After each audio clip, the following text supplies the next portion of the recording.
Dragon spacecraft into Shannon, the recovery vehicle. Yeah. And as we've been mentioning, there are a number of variables and criteria that come into play, and they all help ensure safety of both the crew and the recovery teams. But weather conditions today are looking great in Southern California near San Diego. And for these operations, SpaceX closely coordinates with the United States Coast Guard to establish a safety zone to ensure public safety and for the safety of those involved in the recovery operations, as well as the crew on board the returning spacecraft. Now, multiple notices are issued to the mariners in advance and during recovery operations, and Coast Guard patrol boats are deployed to discourage boaters from entering the splashdown zones. And that's right. We really want to stress to the public the need to respect this safety zone. Recovering a spacecraft from the water is a hazardous operation, as you can imagine. And any other boats interfering in the area not only increases the risk to the astronauts in the spacecraft, as well as the teams working to recover them from the water, but also to those themselves who would be going out to see it. So for the safety of the crew, as well as your own safety, we recommend you sit back from home, watch and follow along the action from your TV, as the teams who have trained extensively do this. For final entry briefing, report when ready to copy.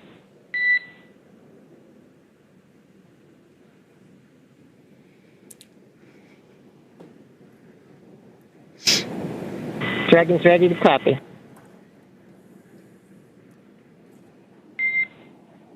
Dragon, I have no deltas to the previously briefed times. The vehicle is healthy, weather is still looking good, and recovery forces are on site. Predicted comm blackout starting at 0918 Zulu and ending at 0925 Zulu. How copy?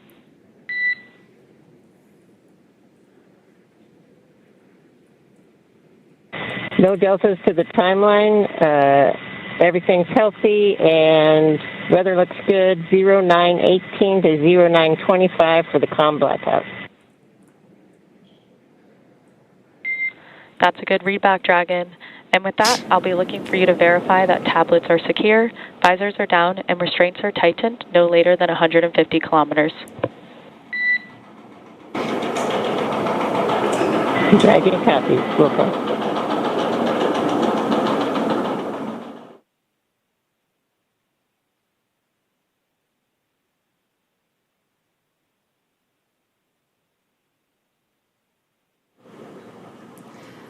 And we just had some great comms between the core and the crew. It sounds like everything is a go for Splashdown.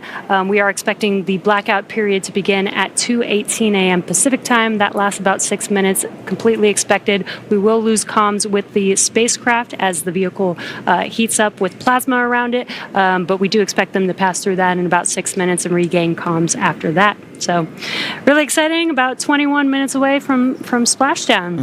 And as you might imagine, astronaut training can be extensive, from training that is specific to each crew member's role to learning SpaceX protocols, space station systems, and preparing for the science and outreach activities that they'll be conducting in space. Private astronaut training is rigorous. In addition to the training in the field like they do through NOLS, or NOLS, the Axiom 4 crew spent about 35 days training inside of Dragon. Now, to prepare them for flight, our teams at SpaceX spent the last several months teaching the crew about orbital mechanics and how to live in microgravity. While this was more of a review for Peggy Whitson, for the rest of the crew, this was their first time flying on Dragon. The training program includes nearly 100 different lessons covering all aspects of the flight. The crew spent time inside of our Dragon training spacecraft to run simulations of ascent, the International Space Station rendezvous, and re-entry. And they also spent time at the launch pad in our suit-up room and working through emergency procedures that would be necessary in the unlikely event of a pad abort scenario. And beyond those critical trainings from SpaceX for the ascent and return phases of the mission, Axiom Space has facilitated a host of efforts over the last 10 months to ensure that the crew and all those who support them, like ground operations, mission control, flight controllers, are all ready for the mission while on board station. And kicking off efforts for that training at Axiom headquarters in August of 2024, the X4 crew immediately began to familiarize themselves with the range of teams and systems that they would need to become proficient with in order to succeed. From selecting the food that they would eat and learning how to prepare it with the food warming and hydration racks on orbit, to understanding the tools and systems available to them throughout the International Space Station. Every small detail is critical to mission success. So in Building 9 at Johnson Space Center, the crews learned and rehearsed routine operations, medical procedures, emergency situations, and media exercises. All of this built up to full-scale simulations that were then run in coordination with ground teams at Johnson and around the world. And as the name of the International Space Station suggests, specific modules are owned and operated by different nations. The crew traveled to Germany to earn their certification of these systems in the European module known as Columbus. As an ESA project astronaut, Sławosz had additional trainings at the European Astronaut Center. The crew then traveled to Japan to learn the systems of the Japanese experiment module, also known as Kibo. With hands-on training that culminated in a round of testing, the crew became certified to use the systems of Kibo for their flight. And beyond the specific requirements of each space station module, the crew also participated in a range of efforts that would bond them into a crew and ensure that they were physically and mentally prepared for any mission scenario. So this included a week of training with the National Outdoor Leadership School, or NOLS, where the crew faced a week of kayaking against heavy winds. It also included a day in an altitude chamber to experience how their body reacts to different oxygen levels, and even included an underwater helicopter escape training simulation. SpaceX Dragon crew has tablets secured, restraints tightened, and visors down. SpaceX copies. Crew are configured for entry. 5 minutes until predicted comm blackout. We'll see you on the other side at 0925 Zulu. Copy 09250 on the other side of the blackout. Okay, and good comms there from crew that they are ready and configured for their return time. And, you know, an aspect of that is to wrap up our discussion about training. That's a major training point for crew, understanding how their return phase is going to look so that they know, let's go ahead and call ground and let them know that we're ready for maintaining it. So training really is at the heart of any successful mission. You plan, you train, you fly in that order. Yeah, exactly. Training prepares every astronaut, even those very experienced like Peggy Whitson, and she also did retraining with the AX4 crew. It's important for the crew to train together. But this prepares them for any phase, any potential scenario in their mission. Exactly right. You know, and missions like this are important milestones for everyone involved, from the crew members who fly to those that they represent, to the host of scientists and engineers around the world who have an opportunity for their research or their technology to be tested in microgravity. Everyone learns from these missions. And for Axiom Space, this is at the heart of why we do these missions. We're building opportunities for others to advance what is possible and expand what is known. And we want to enable every human everywhere to take part in this. Now, after a beautiful launch on June 25th, the AX4 crew docked with the International Space Station a little over a day later, opening the hatch and greeting the Expedition 73 crew on June 26th. The crew shared some good words and a welcoming ceremony, and an astronaut pinning that we don't have there, but did happen, before quickly getting to work on their extensive itinerary. Each crew member brought with them a host of research, technology demonstrations, and outreach objectives, ranging from human physiology to space radiation impact studies, and even some gardening while they were up there. So this crew maintained a very full timeline, but they prepared for this, part of their training. Each crew member wanted to ensure that every minute of this mission was utilized and that all of their objectives were hit. So Peggy, Shooks, Swav, and Tibor were ready to work with their time on board. Over the course of 18 days on board the station, they accomplished over 60 research activities, as well as more than 20 outreach events. But as their time on station came to a close, the AX4 crew participated in a brief farewell ceremony where they said their goodbyes to the Expedition 73 crew. And now for more details on the incredible work performed by this crew on orbit, check out axiomspace.com to see more. Yeah, I love that this crew did so much outreach. 20 events in 18 days is pretty remarkable. Yeah, it's so pretty very impressive. impressed. Plus the 60 experiments on top of that. So I mean, and as we discussed earlier, it was a huge priority for them to be able to conduct those outreach events for the people of their countries who may not have had a chance to talk to an astronaut, to understand why are we going to space. Now they have a better understanding of that. And like you mentioned earlier, it's get them started young. Let them understand the passion of it. I know that my nieces, my nephew, right, they're excited about space. Yeah. They want to be involved in space too. So I can only imagine getting a call from Tibor, getting a call from Swav, and understanding, what are we doing up there? Oh, that would be so awesome. Yeah. Now, we are expecting that blackout period coming up here in just about a couple of minutes. Now, this blackout period, This is when the Dragon spacecraft re-enters back into the Earth's atmosphere. What's going to happen is there's going to be a lot of plasma buildup as it's getting more through the atmosphere. And that plasma is getting to about 3,500 degrees Fahrenheit, building up around the spacecraft. So we will be losing comms. This is expected. Today we're expecting it to last about 6 to 7 minutes, and then we'll regain comms. And you'll probably hear the core, after the expected blackout period time has ended, make some comms, some calls to the crew until they regain the comms and get confirmation from the crew that they can communicate with each other. That's exactly right. You bring up a good point. An expected loss of comm, or sometimes you'll hear loss of signal, or LOS, it's an expected part of spaceflight. It is planned for. They are predictable. And mission operators or flight controllers work through that to understand when are we going to be able to have and maintain communications with the vehicle, communications with crew, and that can happen at any time during the spaceflight. So for this 5 minutes, right, based on the physics you discussed of the vehicle heating up, it's going to happen, and ground crews can predict for that and work around it.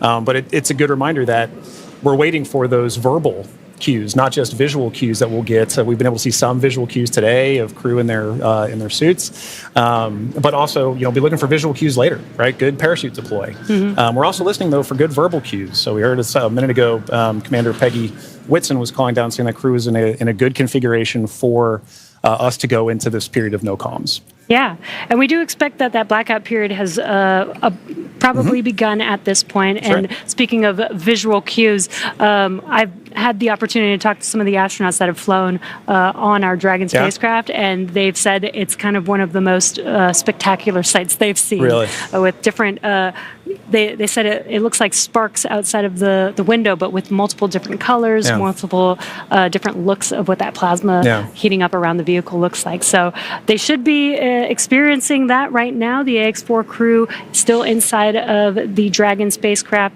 Again, this blackout period will last approximately 6 to 7 minutes. And again, we won't hear any comms throughout this period until the expected blackout time is complete, and then we'll start hearing comms from the core calling out to the crew. That's right. As we begin the second half of entry, Dragon is now beginning to flush nitrox into the cabin and continuing to top off the AX-4 crew's suits with cool air. Again, this is what will allow the cabin temperature to remain comfortable while, as I mentioned, the external temperatures reach 3,500 degrees Fahrenheit. The heat shield is pointing forward, leading the spacecraft to the landing site. Dragon's primary heat shield is comprised of Pica 3.0, which stands for Phenolic Impregnated Carbon Ablator. First generation Pica was first developed by NASA for studying and sampling comets within our solar system. SpaceX then partnered with NASA to develop Pica X, which was the second generation product used on all Dragon 1 commercial resupply missions that successfully resupplied the space station on 20 missions. Pica 3.0 was developed specifically for use on Dragon as we prepared to begin flying crew with enhanced structural and thermal properties that optimized the heat shield and drove down cost and mass. The remainder of the Crew Dragon spacecraft is composed primarily of a SpaceX proprietary ablative material. It's another class of thermal protection which is lighter weight versus Pica and protects the underlying composite structure during re-entry to ensure the structural capabilities are maintained. Now, while Dragon will experience temperatures well over 3,000 degrees Fahrenheit during peak re-entry conditions, the characteristics of the TPS, or thermal protection systems, coupled with the ECLIS, environmental control and life support system in the pressurized interior, will ensure that the AX-4 crew will stay cool and comfortable during all the phases of re-entry through splashdown with all that heat surrounding them. Exactly right. Well, now, as AX-4 set a new benchmark for private astronaut missions with the most research activities executed aboard an Axiom space mission to the International Space Station to date. With over 60 experiments representing 31 countries, the mission showcased the growing global interest in leveraging low Earth orbit for scientific discovery. The research portfolio included 8 technology demonstrations, 12 life science investigations, and 27 research projects. And this research spanned a wide range of disciplines, from cancer biology to regenerative medicine, to even artificial intelligence, agriculture, and materials science. And this further demonstrates how low Earth orbit is a platform for innovation. Now, many of these studies were designed to address challenges both in space and on Earth, such as improving disease modeling, enhancing food security, and developing smarter autonomous systems.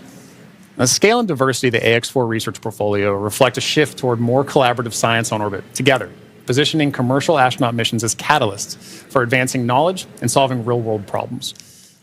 You know, Jesse, I think this is one of the most important things about a mission like this, is it allows us an opportunity to understand we have a number of problems that we're trying to address on Earth, and it is a unique opportunity to be able to go to low Earth orbit and understand some of the key aspects of that kind of research. And missions like AX4 really allow for those kind of problems to continue to have momentum behind them to be solved. The International Space Station has been tackling so many of these problems for over 2 decades now. Yeah. And that research needs to continue. It needs to keep going. I think a lot of people don't realize that some of the stuff that we have that seem very simple and common to us here on Earth actually sometimes come from the research that happens in space. Exactly right. Exactly right. One of the things we were talking about earlier is a major aspect of long duration spaceflight is the radiation impacts. And I know for me personally, I thought one of the really interesting research topics or research experiments that was being conducted on orbit for AX4 was looking at what are the different materials and properties that we can use to protect against space radiation.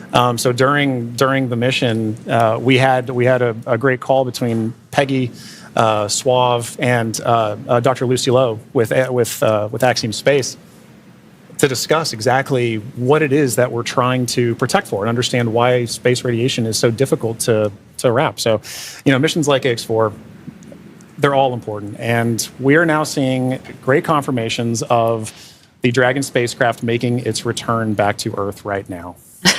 And while we are in a blackout period, this is an excellent view, seeing Dragon from the ground as it's re-entering back into Earth's atmosphere.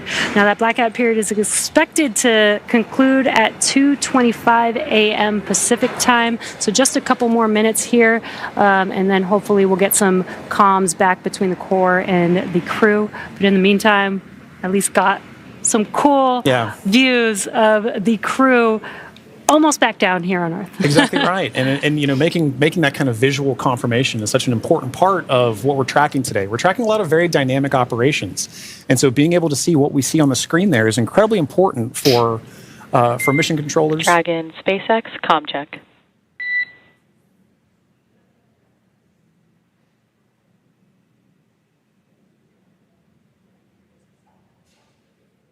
Again, we may not hear the crew until they do get those comms back, that acquisition of signal. Dragon, SpaceX, comm check.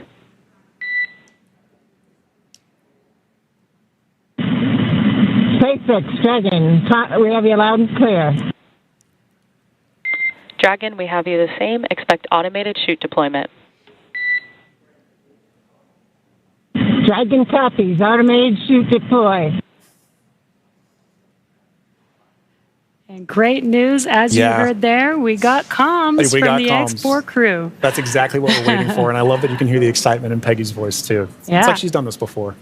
Maybe a few times. A great live view on your screen inside of Dragon as they are re-entering the Earth's atmosphere. And we did hear confirmation that there will be the automatic drogue and parachute deployment coming up here shortly.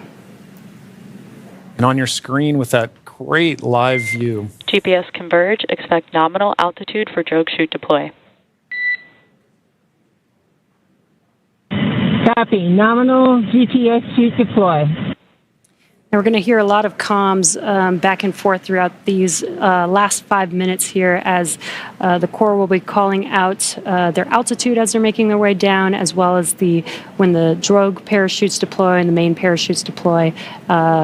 And then as they get closer and closer to Earth, just keeping the crew updated with how close they are before splashdown so that they can expect that splashdown. Exactly right. Exactly right. And those are the things that crew that you're seeing there on the left side of your screen are following along with their onboard telemetry.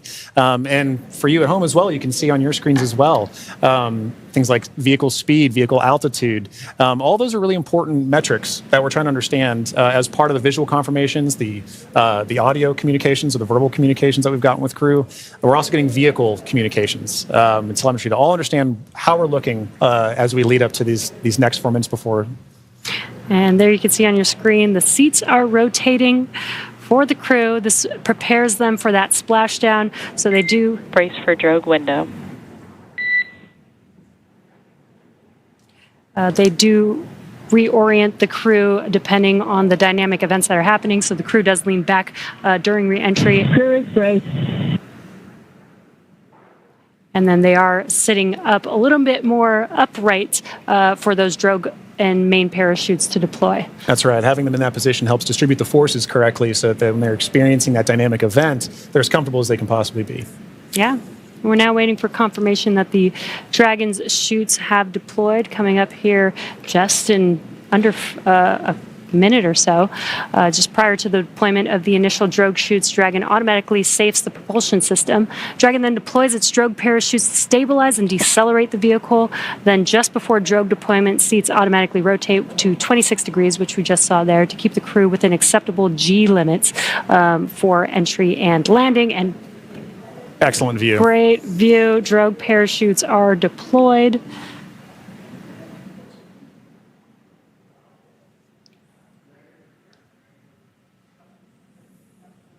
View looking forward. Drogue descent rate nominal. Descent rate nominal, copy. Again, we're going to hear a lot of comms throughout this next 3 minutes here. This is looking forward on the Dragon spacecraft up at the chutes. Those drogue parachutes are fully deployed now, so we do expect those main parachutes to deploy here shortly.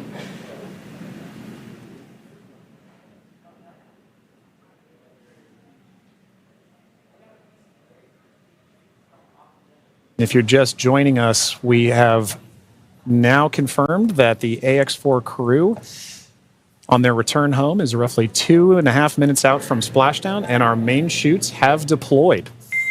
Main chute descent rate nominal. Copy. Main chute descent rate nominal, 1,000 meters for Dragon. We copy 1,000 meters. Great visual confirmation as well as those comms that the 4 main parachutes have deployed. Again, we are going to be slowing down the vehicle from 350 miles per hour all the way down to just about 15, 16 miles per hour by the time that the vehicle touches down and splashes down into the ocean. Exactly right. You know, you mentioned these beautiful visual confirmations that we're getting. You know, an important aspect of today's specific splashdown is that it's occurring at night. That's Dragon 800. Copy 800 meters.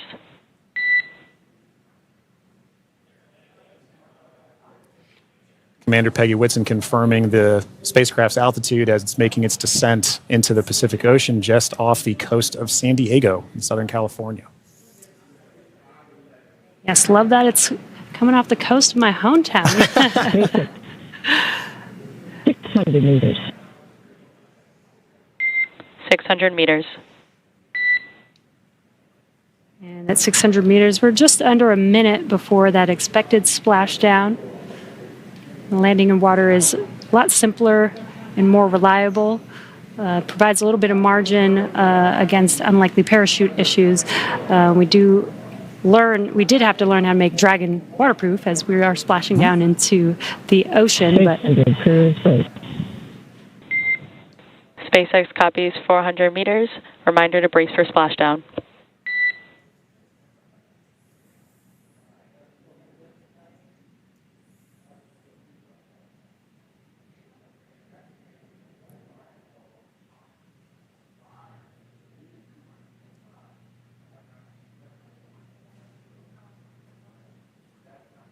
Oh, that's a pretty cool view. Yeah.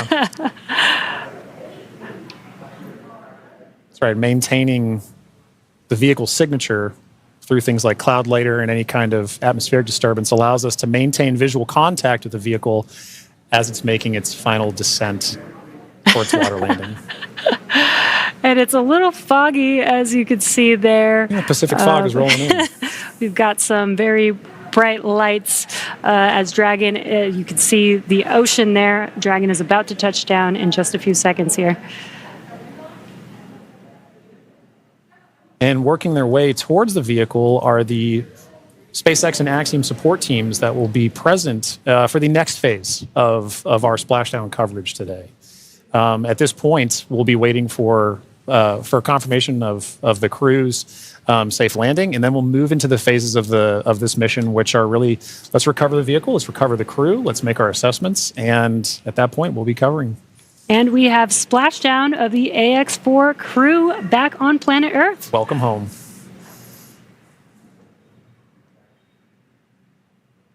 SpaceX Dragon Splashdown. We are in Stable 1. SpaceX copies Splashdown in Stable 1. On behalf of SpaceX, welcome home.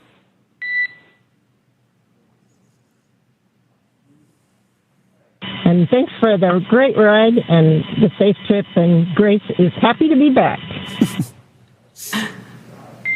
We are happy to have you back home safely as well.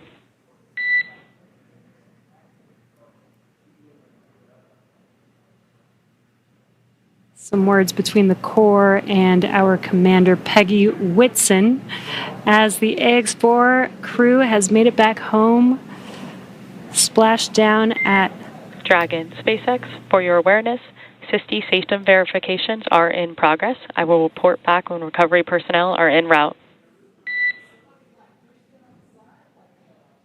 Dragon.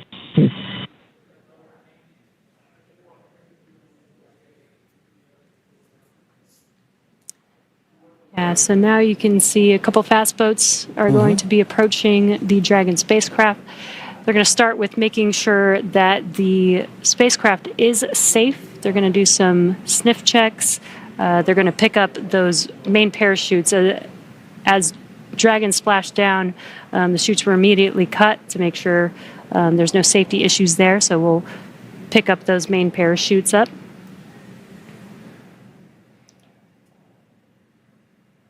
And once the crew deems that the spacecraft is safe, then our recovery vessel Shannon can begin to approach and begin the recovery process. So we are now eagerly waiting on recovery of our Dragon spacecraft with the AX4 crew. Dragon has already autonomously completed several steps to save itself following splashdown. So for those of you just joining us, the return of AX4 has gone smoothly so far, and we just got great confirmation that crew has splashed down. So Dragon successfully re-entered the Earth's atmosphere, followed by deployment of its parachutes to slow the spacecraft down to a gentle 15 miles per hour. And at that point, they successfully splashed down in the Pacific Ocean at 2:31 a.m. Pacific time, off the coast of Southern California. So at this point, like you mentioned, Jesse, we are just waiting for Dragon's recovery from Shannon. Yeah, upon detection of landing, Dragon automatically releases the main parachutes to prevent wind from pulling the spacecraft. Dragon then automatically saves any pyrotechnics still present on the vehicle and may automatically perform additional minor system reconfigurations. The astronauts remain seated and in their suits at this point, but the onboard air conditioning keeps temperatures in check inside the spacecraft, and the communication systems on board remain powered so the crew can continue to communicate. And as we're watching, SpaceX has two fast boats in the recovery fleet, which move very quickly to get to the splashdown point. And those are being followed by Shannon, the main recovery vessel, which will move into position upwind of the spacecraft. The two fast boats have very specific roles here in these operations. The first fast boat makes initial contact and is focused on immediate safety inspection of the vehicle, checking for vehicle integrity and any presence of hypergolic propellant vapors. This ensures that it's safe for Shannon to approach the Dragon spacecraft. Now, once Dragon is cleared for full approach, the team begins rigging the spacecraft for water recovery by the recovery ship. The second fast boat is responsible for parachute recovery and also serves a redundant boat to the first. So we'll also see a team member on a jet ski helping to gather up the now detached parachutes that you mentioned came off, Jesse. Yeah, and it'll take a little over 10 minutes for the recovery crew to complete their safety checks. Then once they're complete, the team will begin preparing Dragon to be lifted into the recovery vessel. As part of the preparation for this lift, one member of the recovery team will climb on top of the spacecraft so that they can attach Dragon's hoist rings and connect the lifting lines. Now, it will take us less than an hour to raise Dragon to the recovery boat and remove the crew from the spacecraft. And then after medical checkouts, the crew will return to shore by helicopter and then be flown back to Houston. That's right. Right? And each of these next steps are entirely dependent on the status of the crew. Axiom Space is Dragon, SpaceX, we have pulled go for recovery personnel approach. Expect fast boats alongside in 1 minute. Dragon copies. We'll be waiting. And with that call from Core to Commander Peggy Whitson, you can see now the fast boat making the two fast boats making an approach to the Dragon that you see in the middle of your screen with that flashing green beacon. Now, as we mentioned, Axiom Space's Chief Medical Officer is on the main recovery ship Shannon and is ready to put eyes on this crew for the first time since they departed quarantine together. And our medical teams will be with them every step of the way home.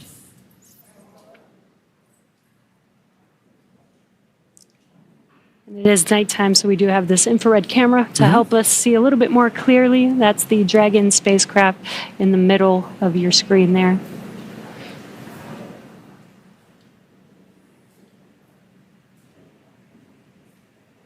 These SpaceX fast boats are now making initial contact with the Dragon spacecraft. Excuse me.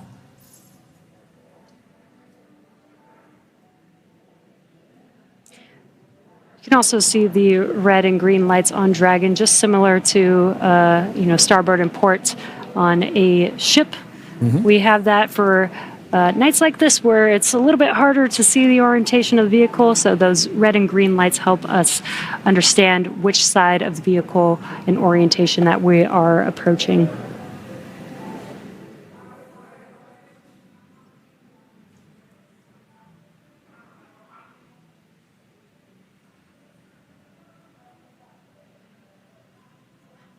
And it does look like they are pulling a main chute out of the water there.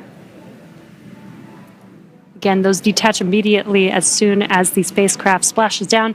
This helps prevent the wind from dragging the spacecraft after it's splashed down and helps keep the crew safe. But we do recover those main parachutes, keep them out of the water. Exactly. And as we just discussed, each of these fast boats has a very specific role that they play. That is all part of, again, the ground operations that support the retrieval and recovery of the spacecraft, as well as the X4 crew. So all of these are part of the ground training that's required in order to pull off those operations safely and successfully. So even though we're having, splashdown at night, right, we're able to ensure that we're executing smoothly, but executing successfully.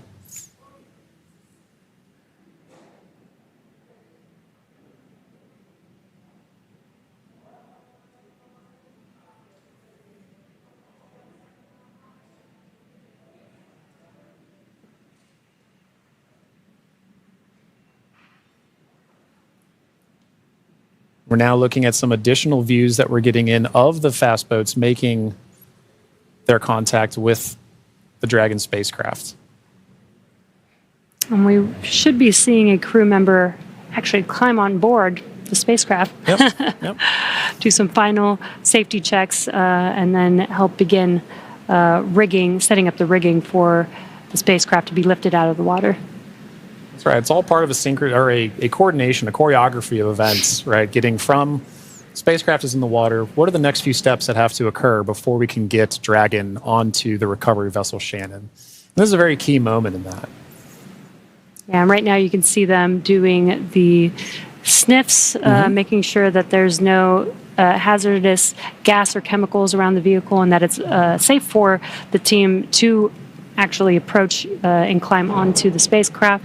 And as always, the recovery crew is wearing the PPE necessary to perform these operations. PPE is personal protective equipment. And it's a good reminder that even in this phase of the mission, we're excited crew is home, but the job's not done yet. We're taking this time to make sure that we're operating smoothly, that we're operating safely, so that we ensure a safe return for the crew on board the vessel and back home to their families and teams. Yeah, we call conclusion of the mission when the crew egresses the spacecraft. And egress means to exit the spacecraft.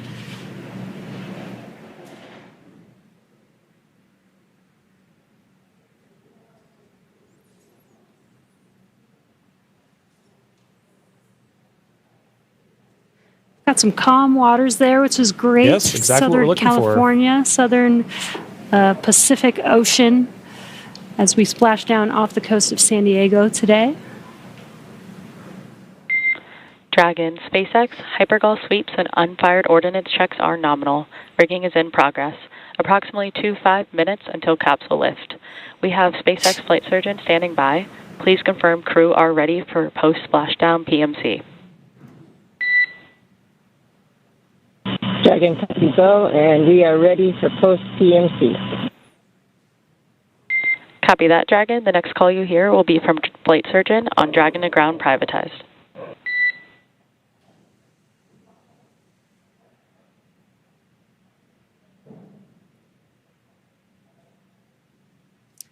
And you heard those comms.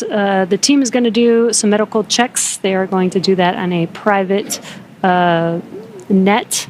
And that's what those comms were, confirming that they're switching the nets that they will be communicating on. And this is just to make sure that the crew is feeling okay. Exactly right. Through all those dynamic events. Yep. While for us watching Dragon re-enter the Earth's atmosphere from afar, there's a lot going on in that spacecraft there with the crew. So just making sure that the crew is feeling good and checking in with how they're doing. Exactly. It's an important touch point for kind of reaching a key milestone on the return trip home. As just mentioned, it's a very dynamic phase of flight. In those private medical conferences or PMCs with a SpaceX flight surgeon, really allow ground teams to be able to make an initial assessment of crew while the team is also the ground teams outside are continuing to work that rigging. They mentioned it take about 25 minutes for crew to rig and then hoist the Dragon spacecraft into the recovery vessel. So while those operations are happening, crew will also be talking with ground medical personnel just to get an understanding of, hey, how's everybody doing? How are you looking forward to it? Yeah. And they did confirm that the vehicle was safe to approach. They did some hypergol checks. And they also checked the thrusters that did not fire to make sure that there are no leaks from those thrusters. We do have Super Dracos on the vehicle in case of an abort emergency during ascent. We did not need those thrusters on this mission.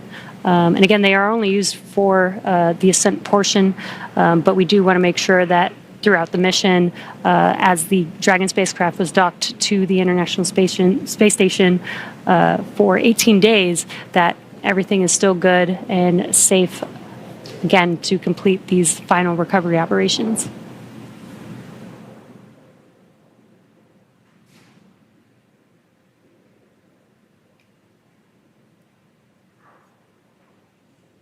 And again, it's a little dark because it's very early morning, but you can see the little window on Dragon and the light.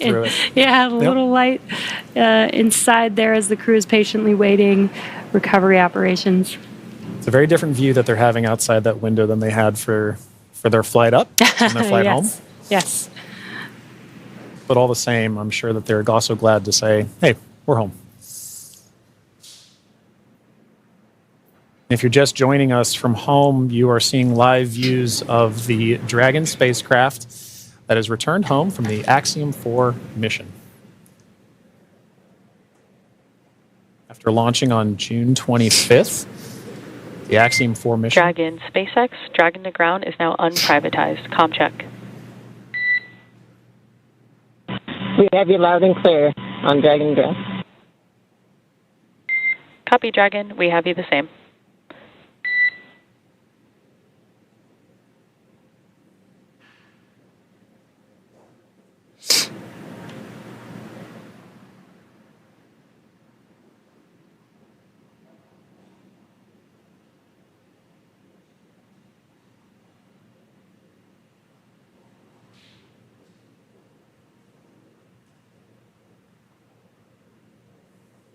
You can now see on the screen SpaceX support personnel beginning the rigging procedures to ensure that the Dragon spacecraft is rigged. SpaceX, be advised, we're going to step into transitioning the forward link. Comm will be unavailable for approximately 5 minutes. Rigging continues nominally. Dragon copies, 5 minutes. LOS.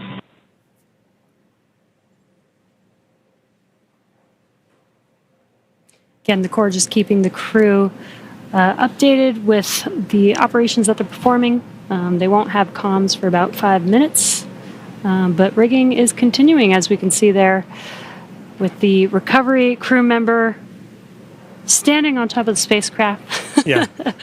Working very important procedures for the next phase of the AX-4 mission. And for those of you who've been following along since June 25th, when the Falcon 9 lifted off from Kennedy 39A, this was a pristine new Dragon. That crew had the privilege and the pleasure of naming Grace.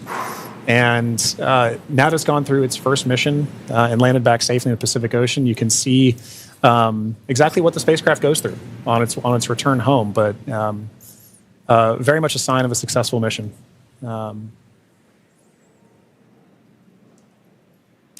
Yeah, I love the tradition that the first crew that flies in the spacecraft get to name the spacecraft. And Peggy Whitson had some great words on why they named the spacecraft Grace, which I think is amazing. And we've got a great fleet of Dragon spacecraft. And speaking of Commander Peggy Whitson, she's actually our third frequent flyer. Yeah. Our first frequent flyer was Michael Lopez Alegria from Axiom Space. Yep. Second being Jared Isaacman when he flew on the Polaris Dawn mission. And now Peggy Whitson flying for a second time on a Dragon spacecraft. At SpaceX, we're trying to make these vehicles reusable, just like aircraft when you fly and fly over again multiple times a day. And we're getting closer and closer to that with the same crew members flying again, which is awesome. And it's important to note, right, that kind of mission-to-mission lineage, right, allows crew members like Peggy Whitson, like Michael Lopez Alegria, to better help inform the next crews that are coming with them, right? The more familiarity that you get with the vehicle, the better equipped you are on your mission. And I, as a personal Peggy super fan, I cannot imagine a more fitting astronaut to be able to give a name to a new vehicle. I love the messaging behind why they chose to name it Grace. And to your point, Jesse, about the frequent flyers, I loved that during launch we could see I don't know if it's a new tradition potentially, but we got to see some boarding passes that SpaceX provided to the AX-4 crew, and because of her frequent flyer status, Peggy Whitson got a gold boarding pass, and I absolutely adore that she was able to have that distinction. Yes, just add it to her resume. Yeah, you can add it to the resume. SpaceX frequent flyer.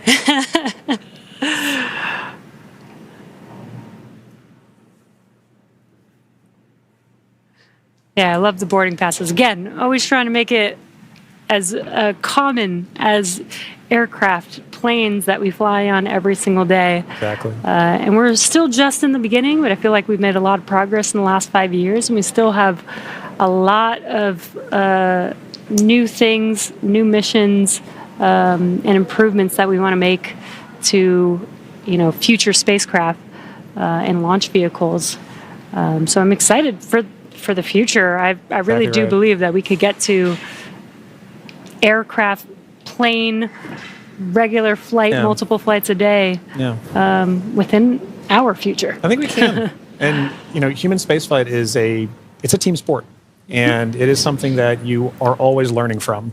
No matter how commonplace any of these missions get, right? There is always the amount of training that you put into it to execute that plan, train, fly mentality. And being able to perform these missions, being able to say that Peggy has flown on multiple Dragon spacecraft at this point, kind of highlight that every time she's going to still go through the same training that she did for the last mission. That all these crew members, that all of the ground support personnel are going to be ready to support missions like these from even well before crew is on the launch pad, all the way through Splashdown, pulling them onto the recovery vessel here for the Dragon spacecraft. And you can see on your screen both the fast boat and the recovery vessel Shannon making approach to Grace, our Dragon spacecraft.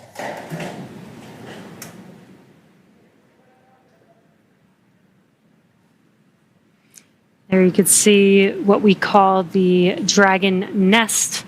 When the spacecraft is lifted up out of the water, it's going to seat into that ring that you see there at the end of the recovery vessel there. And once the spacecraft is nestled into the nest, it'll translate to a deck that meets the height of where the hatch on the Dragon spacecraft is. That'll enable the crew to egress or exit the spacecraft easily onto a platform in the recovery vessel.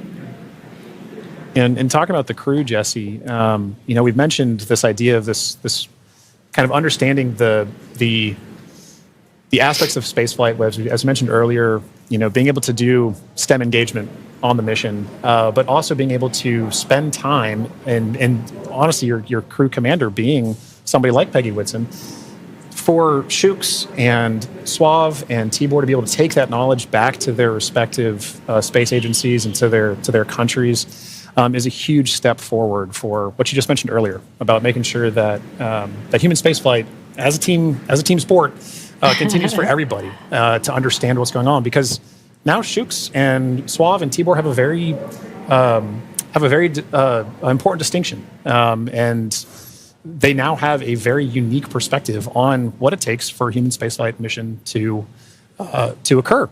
as first time astronauts, they're going to take back all that knowledge from their time on the International Space Station and be able to make huge impacts with their space agencies in their countries.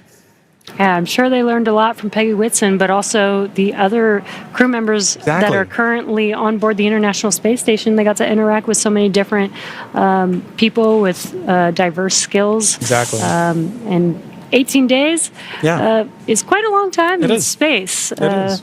So it's a good amount of time. I believe this is the longest duration for an Axiom space mission so far. That's right. We heard a lot of those kind of sentiments shared between the AX-4 crew and the Expedition 73 crew currently on the International Space Station during their farewell ceremony, during their undocking last night. It really kind of underscored the aspect of once you're up there, once that hatch is open, it's all one team. Mm-hmm. It is. Like we keep saying, it's a team sport, but once they were in there integrating with the Expedition 73 crew, that AX-4 crew was learning so much more. And it was highlighted in everything that they were able to execute, right? We mentioned earlier over 60 research projects, over 20 STEM engagements, outreach events. Over 18 days, that's an incredible amount of time packed into their timeline, just coupled with sleeping and being there, but also like the aspects that they're not timeline, but engaging with the crew, sharing cultural touch points, understanding each other, getting to learn each other. And they did have the benefit of getting to meet this Expedition 73 crew before their flight. So by the time they were opening that hatch, they kind of knew each other. And I think it's an incredible aspect of this mission for sure. That's so awesome. Yeah. I wonder what their comms were. I'll meet you in space. Exactly right. I wish I had the ability to say that. That'd be so cool. One day when we're all able to fly in space. All right, sounds good. I'll see you in space then. See you in space, John.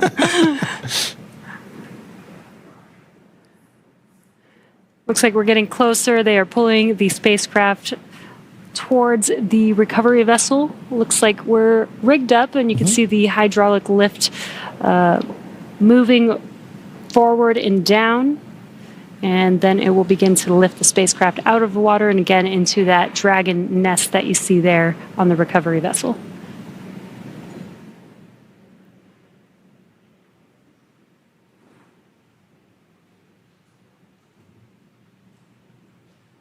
I think one of my favorite parts is the recovery crew that's on the spacecraft gets to jump into the ocean when they're done. Yeah.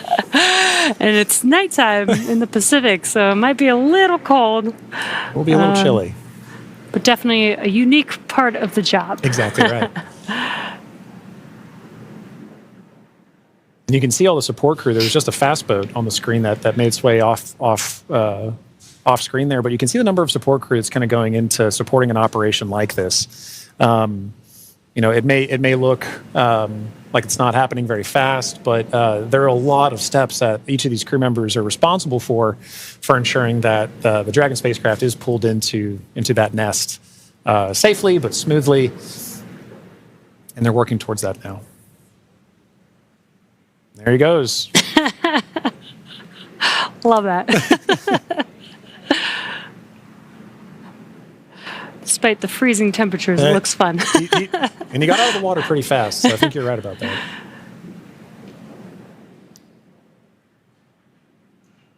All right. Looks like lift is about to begin.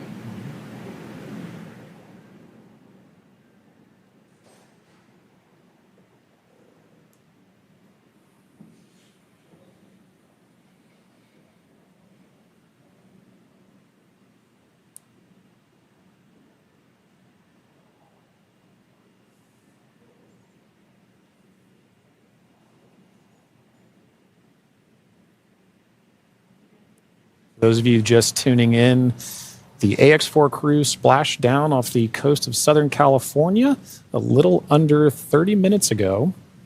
And we are now in the Dragon SpaceX. Rigging is complete. Stand by for capsule lift. Dragon copies. Dragon SpaceX, capsule lift in progress, brace. good verbal confirmations there and visual confirmations that we're getting a successful lift. Dragon copy. Again, those comms, crew can't see what's happening outside Right. of the spacecraft, so letting the crew know what's happening so they understand, you know, the vehicle moving, Exactly. what those different feelings are with the spacecraft moving around. Trying to give crew some level of situational awareness of where they are and where they're going next. So Dragon will remain in the nest during the crew extraction and for the journey back into port. The spacecraft is currently was just lifted, as you saw, and set on the nest. And from here, it'll be centered and oriented. And then from there, Dragon will be translated into the hangar underneath the helipad aboard the ship so that we can then open the hatch. And once open, a SpaceX medical doctor will be the first one in to check on the crew to see if they are ready to egress out of the vehicle. And as we noted earlier, Axiom medical teams are also on the recovery vessel working in tandem with SpaceX staff to assess and assist the crew. The astronauts will egress, or what we call exit, from Dragon's side hatch, pending spacecraft orientation in the water. Before opening the hatch, the spacecraft's cabin pressure must be equalized with the outside environment. Now, once the hatch is opened, that will be the Axiom 4 crew's first breath of fresh air since boarding Falcon 9 at the start of their mission on June 25th. And that will be an exciting moment for the crew, I know. But for the crew and also for the ground crews, getting that first confirmation of your crew exiting the spacecraft, getting good medical checks, and then coming out and giving a thumbs up is something everybody wants to be able to see, and we'll be able to see it soon. Yeah. And it looks like the spacecraft is nestled into the nest. Dragon SpaceX, welcome aboard the recovery ship. Apology for the delayed call earlier. We are still working to transition the forward link.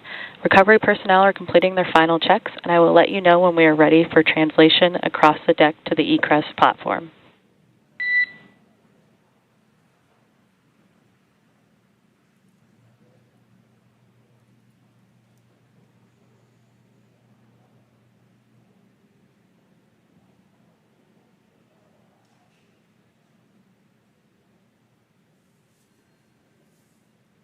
Now, they are de-rigging the spacecraft, but they're also doing some final sniff or leak checks and then covering the thruster locations prior to opening that hatch. Let's just make sure that the vehicle is more than safe for the crew members to exit the vehicle.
Again, if you're just now joining us, the Dragon spacecraft has been lifted onto the recovery vessel Shannon.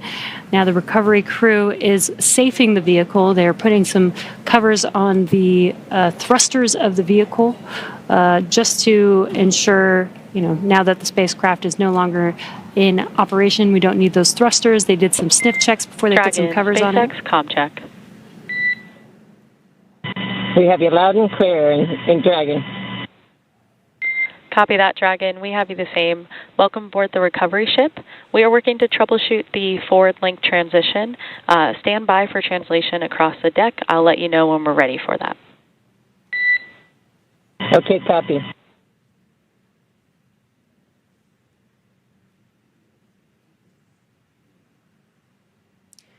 The crew is preparing for translation. This is where that Dragon nest is going to move the spacecraft towards the deck, and that deck is going to meet the bottom of the Dragon hatch, and that'll enable the crew to egress or exit the Dragon spacecraft onto a platform on the recovery vessel. And again, the recovery crew looks like they may have finished safing the vehicle in preparation for that translation. As you mentioned, Jesse, that hatch that you see right in the center of the spacecraft, when we see crew egress from that, SpaceX medical personnel will be there to assess crew and assist them along with other ground support crew out of the spacecraft. And at that point, that will be our first time being able to see the AX-4 crew since their liftoff to the International Space Station on June 25th.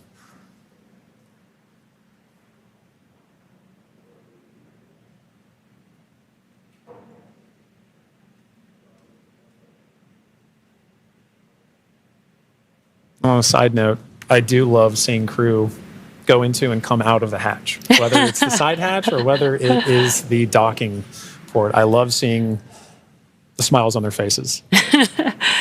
Yeah, it's going to be exciting for them once we open this Dragon side hatch. Again, it'll be the first breath of fresh air in about 20 days for them since they boarded the Falcon 9 on launch day. And this is an interesting distinction. You launch in the Atlantic and you splash down the Pacific. It's very different breaths of air that you're getting. And you traveled all over space for thousands of miles. 288 orbits, something like 7.6 million miles, all just to come down across the country. Millions of miles, I should say.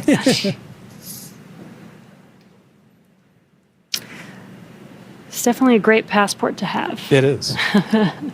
Maybe that could be the next memento that we can provide crew before they lift off as a passport that they can stamp. I think the locations would be orbits. That'd be really cool. Outside of Earth. Yeah. Earth orbits, low Earth orbit.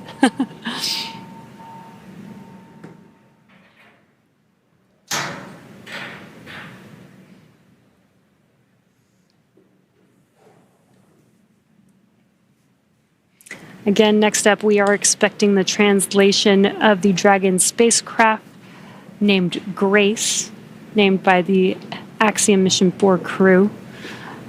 Again, the spacecraft will translate in preparation for hatch opening and exiting of the vehicle. A few moments ago, Core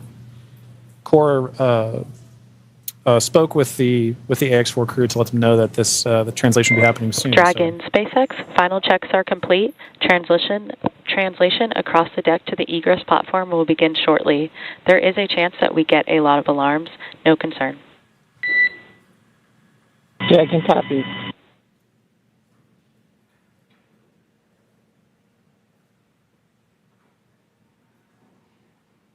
And we have movement. Translation is beginning.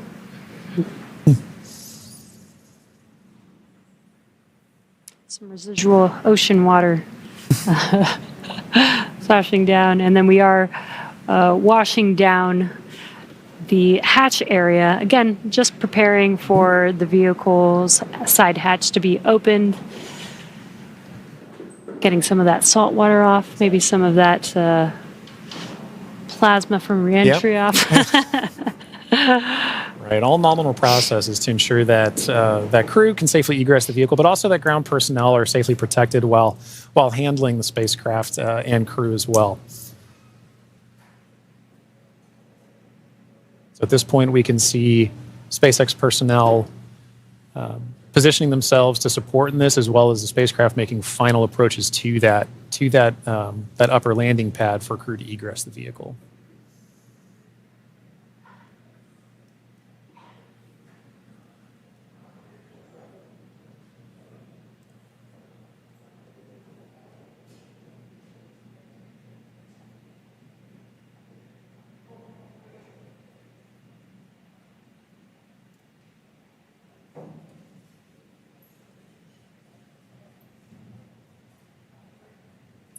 And after that freshwater washdown of the hatch area, we're seeing some final wipe downs as well.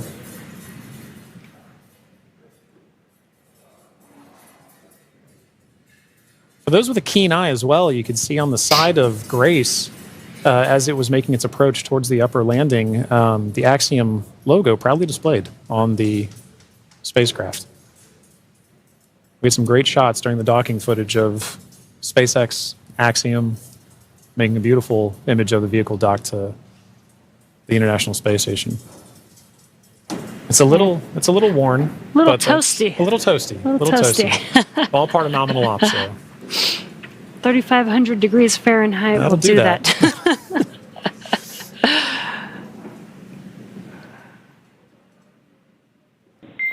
Dragon, SpaceX, standby for side hatch opening and egress of some smiling faces.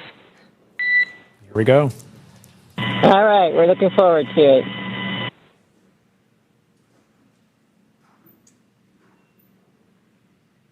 They are just about to open that side hatch, and again, first person that'll greet the crew will be the medical officer.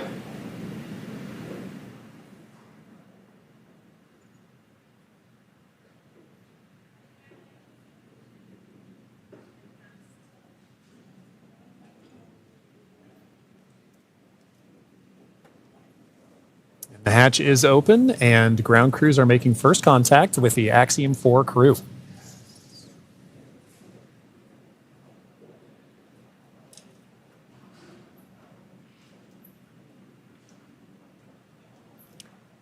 And you see that square-looking tool. That's just a protector for the hatch seal for while the crew egresses. This is a reusable vehicle, so we are protecting both the crew as well as the spacecraft, making sure there's no damage that happens and that the crew doesn't bump their head on anything on the spacecraft.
Looks like we're getting, the crew's getting some first photos. Yep.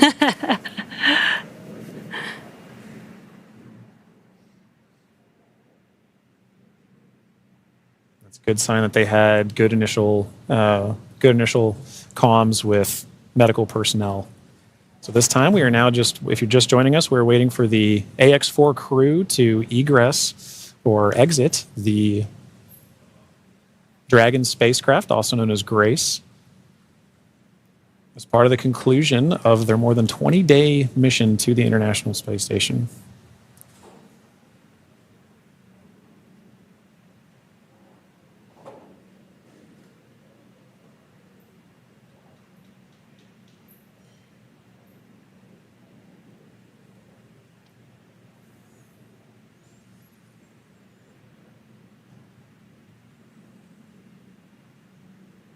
You can see the crew is handing some of their cargo. That looks like their tablets that they use throughout their mission. Making it a little easier for crew to make their way out of the spacecraft as well.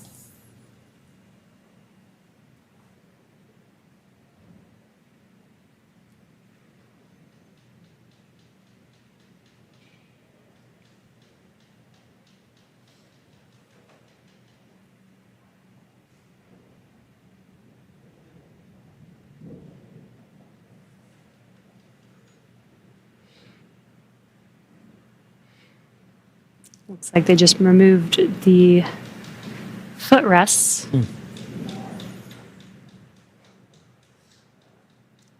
Gives the crew some space to get out of their seats while they are exiting the vehicle. Now getting some great internal views of the AX-4 crew in their Yes. spacecraft. I already saw some big smiles Yep. as people we've all been saying.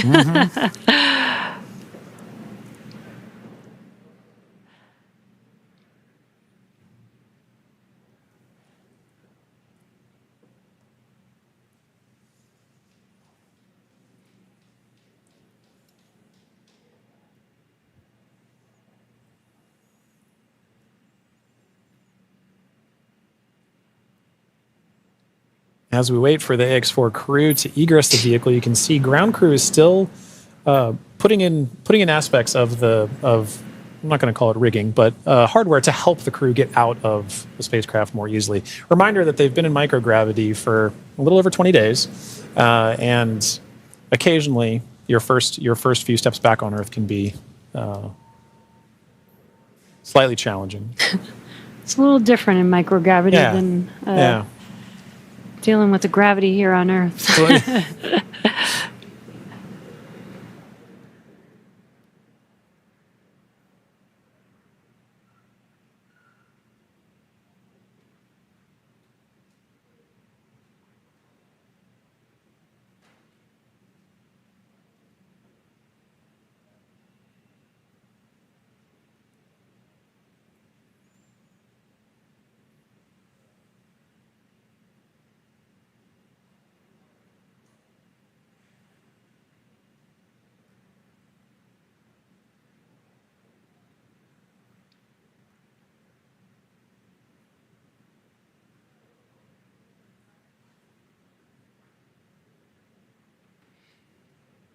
Just now joining us, we are waiting for the AX-4 crew to exit the Dragon spacecraft Grace.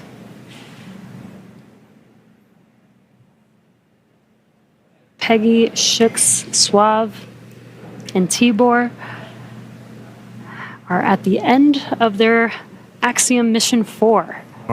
After 20 days in space, 18 on board the International Space Station. 18 days.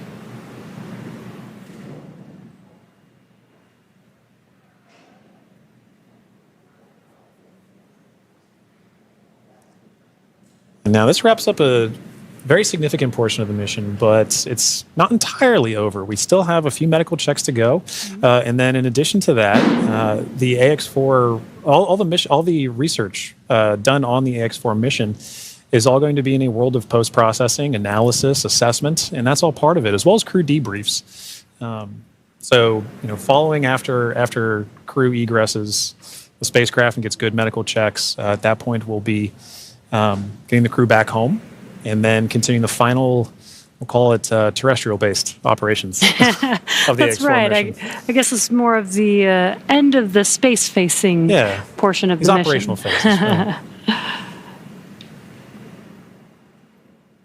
We're still going to take our time to get there. You can see ground crews are still working with the crew members and hardware inside. They've established some ground support equipment to help in the aid of the AX4 crew getting out of the spacecraft.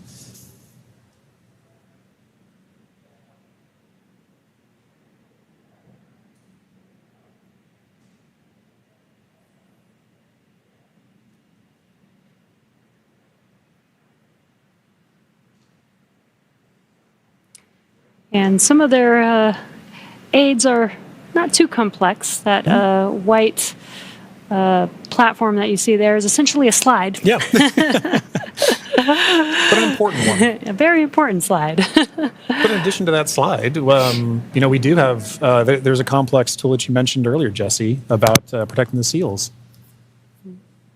We can see now crew members looking to make their egress from spacecraft along that slide. Sliding out.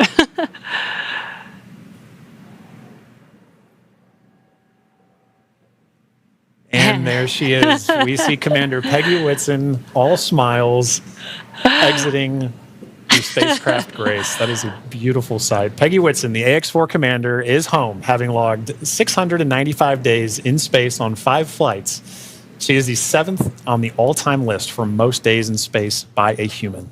It's an incredible feat. Legendary.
So far, we've had Commander Peggy Whitson exit the Dragon spacecraft. We are waiting for the remaining 3 crew members of the AX4 crew. There's no real order to the egress. It's really up to the crew. So we're patiently waiting to see who's up next. Right.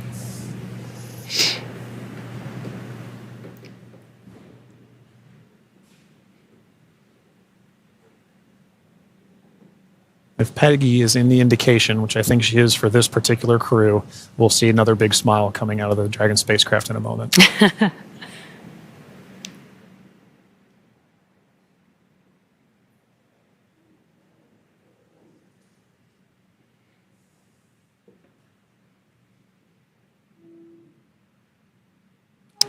And we've got our pilot, Shubhanshu Shukla, as our second crew member exiting the spacecraft. And some big smiles, as you said.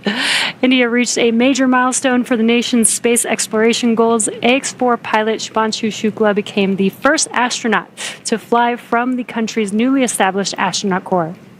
His participation marks a vital step forward for ISRO's Gaganyaan program, which aims to send Indian astronauts into space aboard domestically developed spacecraft. Shukla's flight demonstrates India's readiness to execute international missions and reflects the country's broader ambitions to become a key player in the global space community.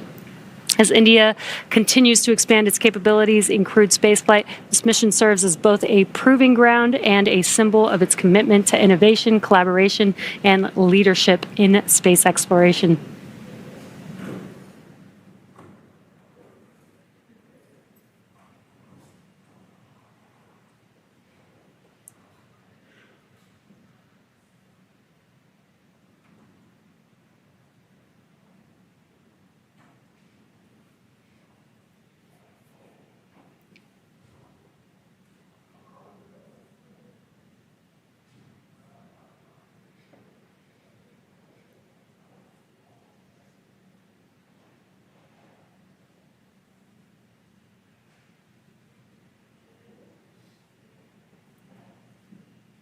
Now, at this time, we are waiting for the mission specialists of the AX-4 mission, Sławoszem Uznańskim-Wiśniewskim of Poland and Tibor Kapu of Hungary, to now egress the Dragon spacecraft.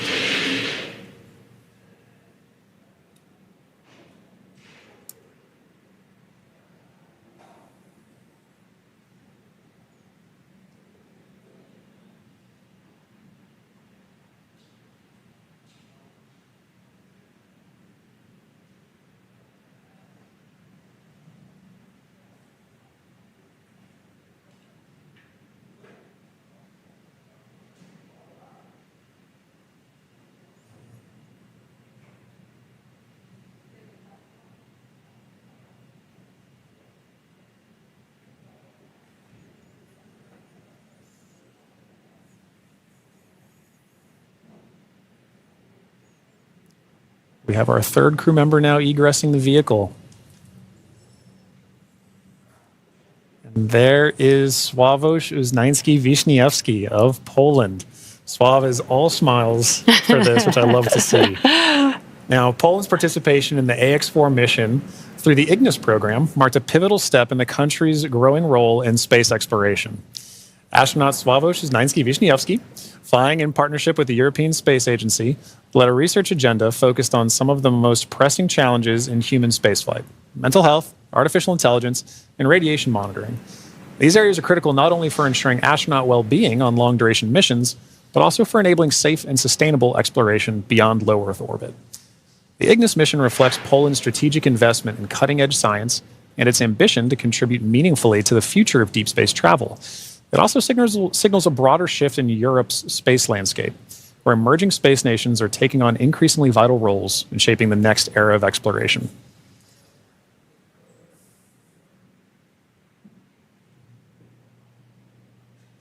And based on that smile, I'd say Sław felt like he had a very successful mission.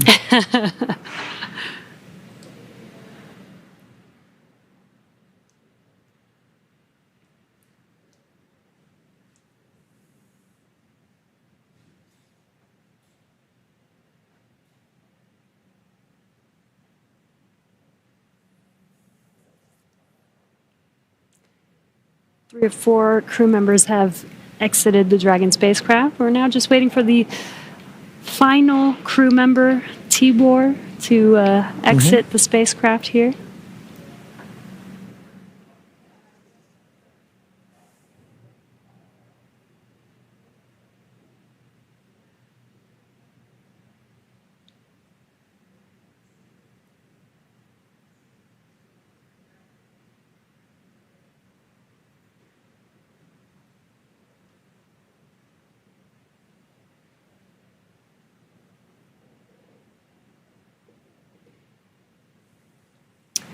And last but not least, mission specialist Tibor Kapu. Hungary marked a significant milestone in its space ambitions with the AX-4 mission as astronaut Tibor Kapu became the first Hungarian to reach the International Space Station, and all smiles from him there. His participation under the banner of the Hunor Hungarian to Orbit program represents Hungary's commitment to advancing its role in international space exploration. This mission signifies the country's return to human spaceflight after decades and highlights its strategic investment in science, technology, and innovation. And Jesse, it was wonderful seeing Tibor's smiles and waves and high fives. You knew how important this mission was to the crew as they were prepping for it and throughout the mission. And seeing them be able to egress with the same smiles that they went into the capsule with, or into the spacecraft with.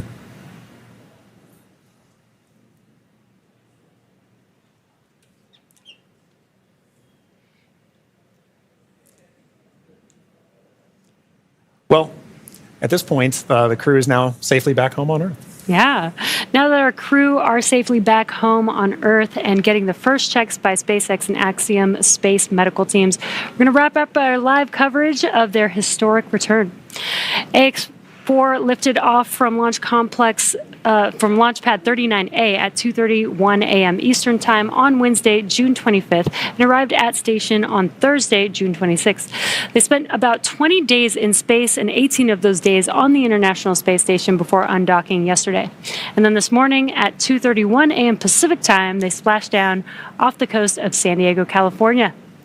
What an amazing journey it's been for them so far. Yeah, it's been absolutely incredible. And Jesse, it's been fantastic again. Sharing Jesse with you. Thank you so much for joining me on this, and I'm glad we got to spend this time together. But now this cruise and tire trip is home, we're ready to move on to the next phase of the mission. So to SpaceX, thank you for an incredible flight and taking such great care of our crew. To NASA, the International Space Station partners, and the Expedition 73 crew, thank you for helping make the efforts of the AX-4 mission possible. We're really looking forward to collaborating with everyone again soon. And a special thank you to ISRO, ESA, and Hunor for entrusting us with this mission. And to all of you watching at home, it's been an honor and a privilege to share the journey of Peggy, Shooks, Swav, and Tibor to space and back again. So as we bring this mission to a close, we celebrate how the AX-4 mission continues to demonstrate that the opportunities presented in microgravity have now grown to include more countries, more institutions, industries, and individuals than ever before. Through missions like this, we're redefining the pathway to low Earth orbit and building for beyond. So be sure to check out axiomspace.com to learn more about flight opportunities available along our journey to the world's first commercial space station. I'm John Rackham, and we're now signing off with a final welcome home to the crew of AX-4. And I'm Jesse Anderson. Thanks to everyone for joining us on another successful mission to the International Space Station. Check out spacex.com/launches for updates and for the schedule of upcoming missions. And be sure to follow @SpaceX on X. And that'll do us for us here in Hawthorne. We'll see you